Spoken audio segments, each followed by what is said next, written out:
தான் வந்திருக்கு. இதான் ஃப்ரெஷ் செய்தி. இப்பதான் இன்னைக்கு நடந்த இல்லையே ஊர் சொத்தை ஒளை வச்சு போட்டு நாங்க ஊர் சொத்தாடி பரம்பரை சொத்து திமுகவுக்கு தான் பரம்பரை சொத்து. ஆமா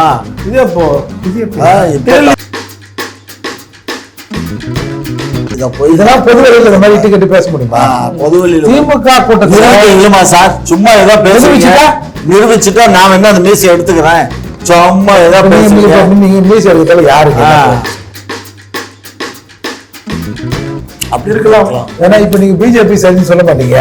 இல்ல இது பிஜேபி சதி தான். இது அதிமுக சதி எனக்கு தெரியல. பிஜேபி சதி சொல்றாங்க. ஐயா சொல்றது நாங்க சிக்கலை எல்லாம் கலைந்துருவோம். எங்களுக்கு எப்படி சிக்கலை எடுக்கணும்னு தெரியும். எப்படி கூட்டணி அமைக்கணும் நாங்க தான் கூட்டணி எப்படி அமைக்கணும்னு எங்களுக்கு தெரியும். எப்படி கெடுக்கணும்னு தெரியும். ஜனங்க ஏமாந்தானுங்க ஓட்டு போடுறாங்க. ஜனங்க ஏமாந்து ஓட்டு போடுறாங்களா நாங்க வரணும்னு ஓட்டு போடுறாங்களான்னு ஓட்டு போடுற மக்களுக்கு தெரியும். அவருக்கு இப்ப சித்தம் கலங்கி இருக்கு. யாருக்கு? திருமாவளவன். சித்தம் கலங்கி திருமாவளவன். ஆமா, அதனாலதான் இப்ப இல்லாத பொல்லாதெல்லாம் பேசிட்டு இருக்காரு. திருமாவளவன் அவர் திராவிடன் இல்லையா? அவரு உண்மை திராவிடர் யாரும் கிடையாதுன்றாரு. தலையெழுத்து.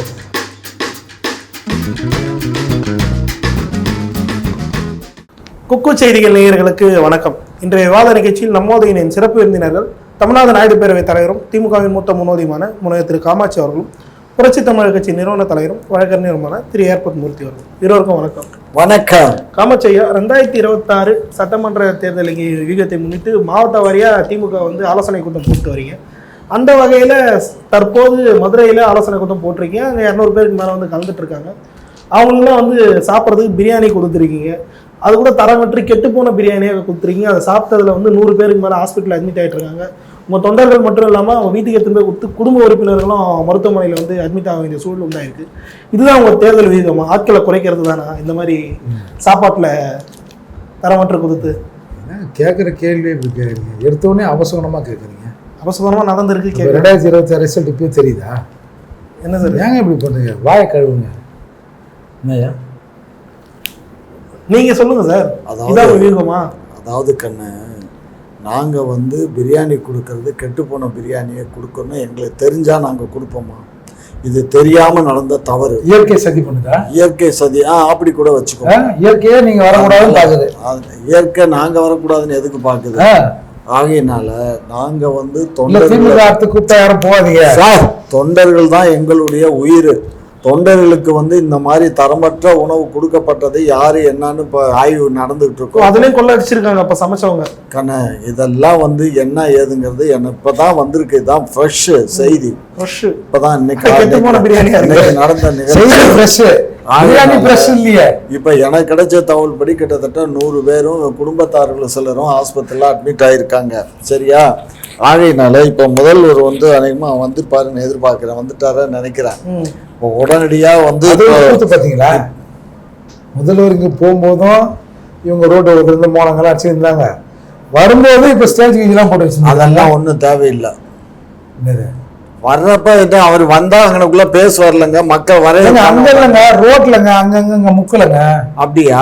நான் அதெல்லாம் பார்க்கல.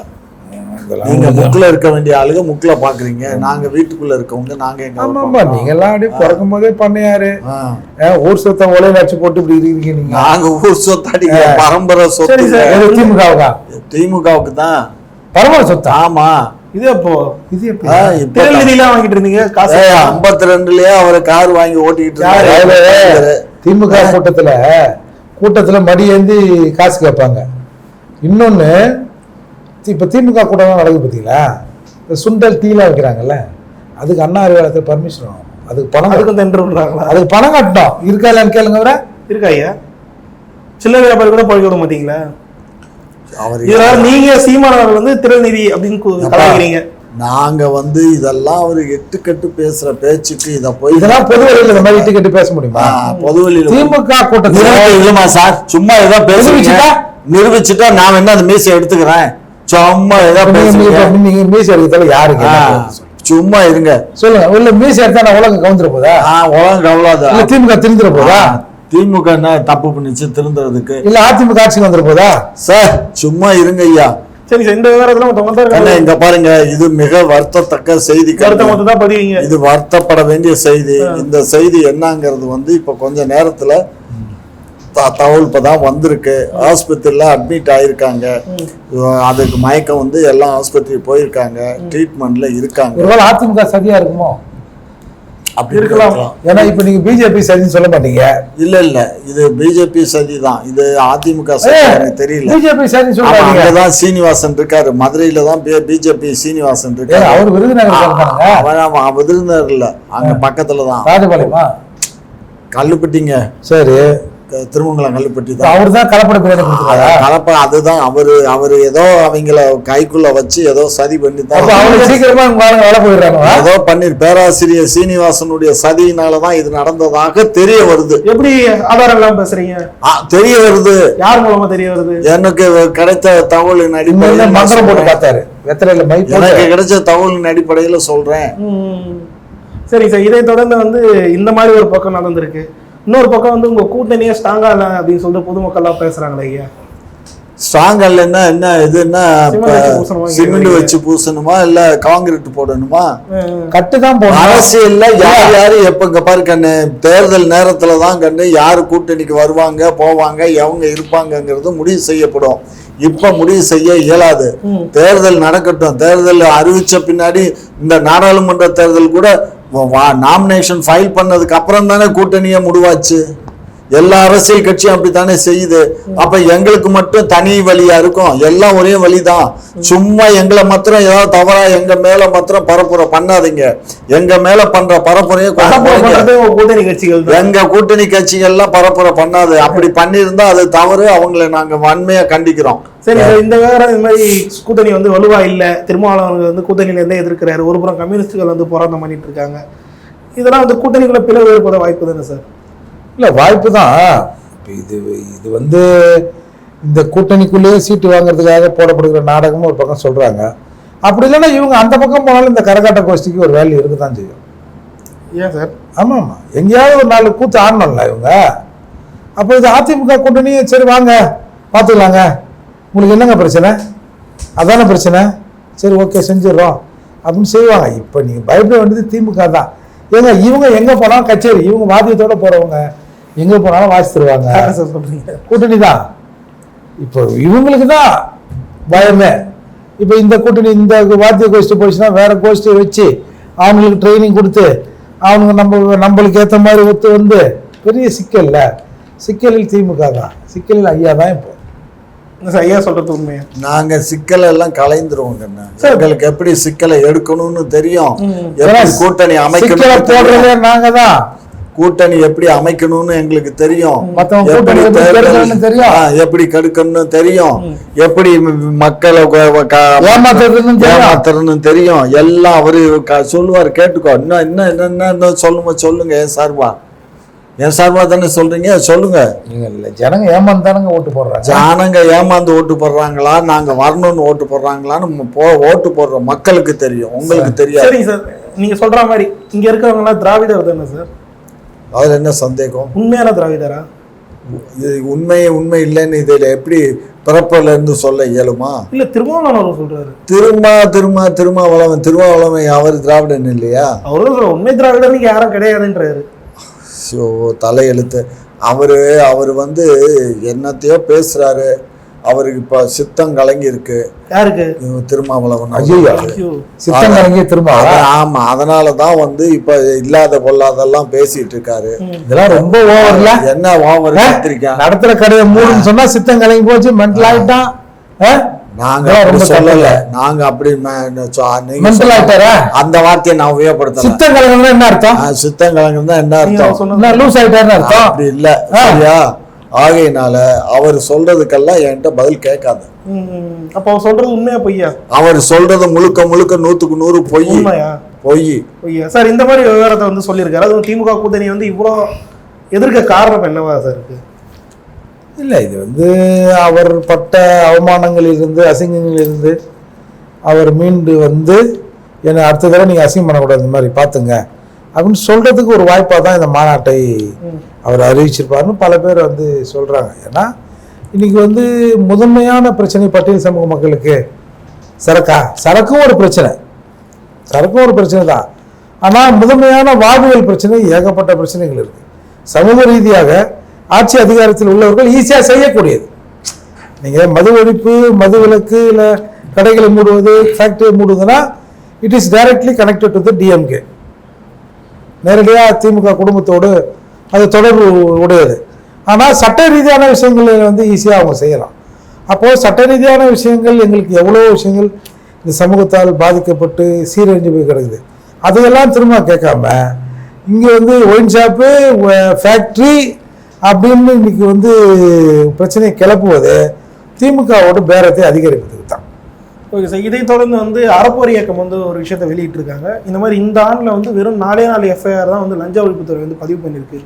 தமிழ்நாட்டில் இருக்கக்கூடிய ஊழல்வாதிகள் எல்லாத்தையும் வந்து ஸ்டாலின் அவர்கள் தான் காப்பாற்றுறாரு அப்படின்னு சொல்லிட்டு ஒரு குற்றச்சாட்டை வந்து வச்சுருக்காங்க. அதுக்கான விவரங்களை வெளியிட்டிருக்காங்க. இது உண்மையா சார்? உண்மையிலே ஊழல்வாதிகளை ஸ்டாலின் அவர்கள் தான் காப்பாற்றுறாரா? ஸ்டாலினோட அரசு தான்.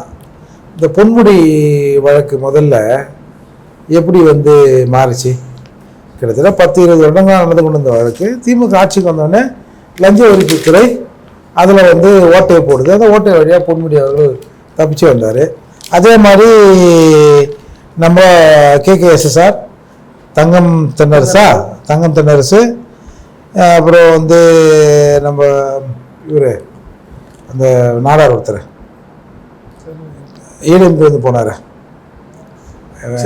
இல்லை இது திருச்செந்தூர்கார், அவரு இந்த மாதிரி கிட்டத்தட்ட பல பேரோட சார்ஜ் ஷீட்டில் பல பேரோட விசாரணையில் அந்த விசாரணை நாங்கள் வாபஸ் வாங்கிக்கிறோன்ற மாதிரிலாம் இவங்க வந்து அவங்களுக்கு ஆதரவாக அறிக்கை கொடுத்தது தான். அது தான் வந்து கிளறி இருந்து இப்போ திரும்பவும் விசாரணைக்கு வந்திருக்குது.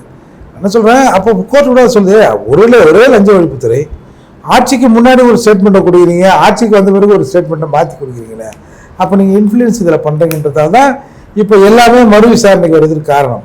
ஆனால் என்னவோ தெரியல, என்ன ஆச்சுன்னு இவங்களுக்கு தெரியல. ஏன்னா இவங்க வந்து எல்லா விஷயங்களையும் கொஞ்சம் விஞ்ஞானபூர்வமாக செஞ்சு பழக்கப்பட்டவங்க.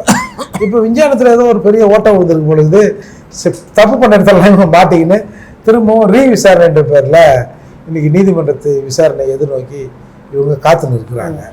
அதால் வந்து பொதுவாக லஞ்ச ஒழிப்புத்துறைங்கிறது வந்து நம்ம மாநில அரசின் கீழ் வர்றது தான். மாநில அரசின் கீழ் வருதுன்னும் போது இவர்களுக்கு வேண்டிய ஆட்களை தானே இவங்க போட்டுப்பாங்க. அதால் இப்போ இது வரைக்கும் ஒரு 2 தான். ஏன்னா இப்போ லஞ்சம் வாங்கினவர் மாட்டினார், அவர் மாட்டினார், இவர் மாட்டினார்னு பார்த்தா இது வந்து ஒரு குற்றத்தை களைகிற நடவடிக்கையாக இவங்க பார்க்காம இந்த குற்றம் இவர்கள் ஆட்சியில் நடந்தது, இந்த ஆட்சியில் நடந்தால் இவர்களுக்கும் இதில் பங்கு இருக்குன்னு வெளியே வந்துடுன்றதுக்காக அந்த லஞ்ச ஒழிப்புத்துறையின் செயல்பாடுகளை குறைத்து வைத்திருக்கிறார்கள் அப்படின்னு தான் நம்ம பார்க்கணும். இல்லை சார், சமூக நீதியை வந்து ஊழல்வாதிகளிடம் அடகு வைத்து விட்டார் ஸ்டாலின் அப்படின்னு சொல்லிட்டு அறப்போர் இயக்கம் வந்து சொல்கிறாங்க. இல்லை கண்ணு, அறப்போர் இயக்கங்கள் வந்து ஓரளவுக்கு அவங்க பேசுறது நேர்மையாக தான் இருக்கும். ஆனால் இப்போ வந்து எங்கள் அரசை பற்றி தவறான தகவல்களை இப்போ அறப்போர் இயக்கம் பதிவு பண்ணுது. வந்து அவர் சான்றுகள் வெளியிடலாம் கண்ணு. இப்போ நான் என்ன சொல்கிறேன், லஞ்ச ஒழிப்புத்துறையில் வந்து பிடிச்ச ஒருத்தர் மேல எஃப்ஐஆர் போட்டு உடனே சார்ஜ் ஷீட் போட்டு கைது பண்ணி 30 எஃப்ஐஆர் வச்சு 30 கேஸ் கொடுத்துருக்காங்க. எடுக்கவே இல்லையாம 30 கேஸ் என்ன கேஸ் என்னத்தை எடுக்கல. நேரடியா லஞ்ச ஒழிப்புன்னா நேரடியா கேஸ் பிடிக்கணும். சும்மா இவங்க கொடுக்கறத எல்லாம் சொல்றாங்க. இந்த மாதிரி இங்க நடக்குது, போய் பண்ண வேண்டியது. அது 3 மாசத்துல ஐயா என்ன சொல்றாரு, இந்த போலீஸ் ஸ்டேஷன்ல தாசில்தார் ஆபீஸ்ல போய் பணம் கொடுக்கும்போது கப்புன்னு வந்து கை பிடிக்கிறாங்கல்ல, சினிமா பார்த்து அந்த மாதிரி சொல்றாரு. இல்லங்க, அப்படித்தாங்க லஞ்ச ஒழிப்புன்னா அப்படித்தான்.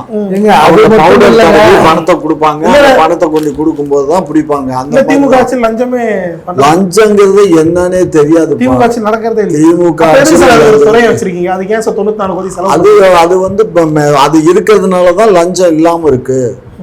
அது இல்லைன்னா தான் லஞ்சம் தலை விதிச்சு ஆடும்ல, அதுக்கு தான் ஆடுறதுல திமுக ஆட்சியில. அதுக்காக 57 கோடி தேவையில்லாம செலவு. அது அப்படி எல்லாம் பண்ணி மூடி விட்டு போயிடலாமே. அதெல்லாம் மூடுறீங்க. எஃப்ஐஆர் போடாத நிறுவனம் எதுக்கு? அதெல்லாம் விசாரணைக்காக அறப்போர் இயக்கம் சொல்லுதுன்னு மட்டும் பேசாதீங்க. சரிங்க சார், பல்வேறு கேள்விகளுக்கு மிகவும் தெளிவான விளக்கம் அளித்தீங்க. உங்க இருவருக்கும் மிக்க நன்றி.